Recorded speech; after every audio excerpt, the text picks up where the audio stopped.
পশ্চিমবঙ্গের রাজনৈতিক মহলে এখন বড়সড় তোলপাড়। 2026 সালের বিধানসভা নির্বাচনে ভরাডুবির পর তৃণমূল কংগ্রেসের অন্দরে বড়সড় পরিবর্তনের হাওয়া বইছে।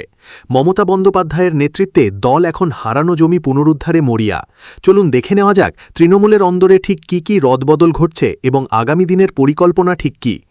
নির্বাচনের ফলাফল সামনে আসতেই প্রথম বড় পদক্ষেপ নিয়েছে ঘাসফুল শিবির।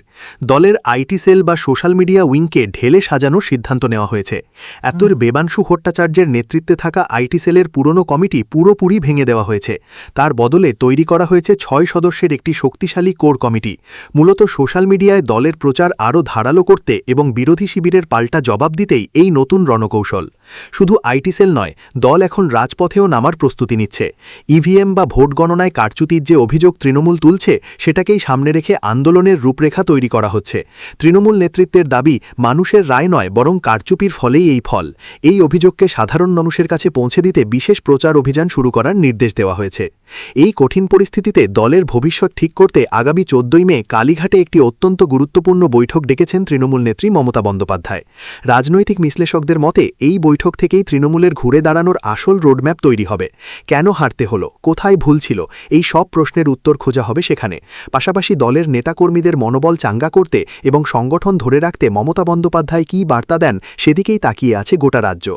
এদিকে বিধানসভার ভেতরে দলের দায়িত্ব কাদের ওপর থাকছে তাও মোটামুটি স্পষ্ট হয়ে গেছে। বর্ষিয়ার নেতা শোভনদেব চট্টোপাধ্যায়ের নাম ঘোষণা করা হয়েছে বিরোধী দলনেতা হিসেবে। তার অভিজ্ঞতাকে কাজে লাগিয়ে বিধানসভার ভেতরে বিজেপি সরকারকে চাপে রাখাই এখন মূল লক্ষ্য। অন্যদিকে ডেপুটি বিরোধী দলনেতা হিসেবে উঠে এসেছে নয়না বন্দ্যোপাধ্যায় এবং অসীমা পাত্রের নাম। আর চিফ হুইপ হিসেবে দায়িত্ব সামলাবেন ফিরহাদ হাকিম। অর্থাৎ অভিজ্ঞ এবং পুরনো মুখদের উপরেই আপাতত ভরসা রাখছেন নেত্রী।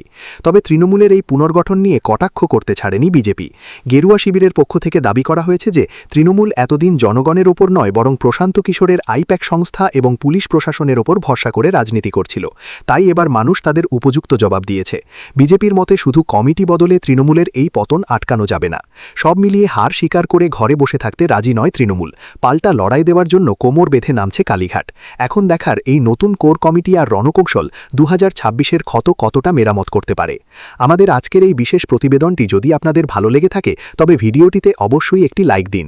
এই ধরনের আরও গুরুত্বপূর্ণ খবর এবং রাজনৈতিক বিশ্লেষণ সবার আগে পেতে আমাদের ট্রেন্ডিং ম্যাজিক চ্যানেলটি এখনই সাবস্ক্রাইব করে রাখুন এবং পাশে থাকা বেল আইকনটি ক্লিক করুন। আপনার কি মনে হয়, তৃণমূল কি পারবে আবার আগের মতো শক্তিশালী হয়ে ফিরে আসতে? কমেন্ট বক্সে আপনাদের মতামত অবশ্যই জানান। দেখা হচ্ছে পরবর্তী ভিডিওতে। ধন্যবাদ।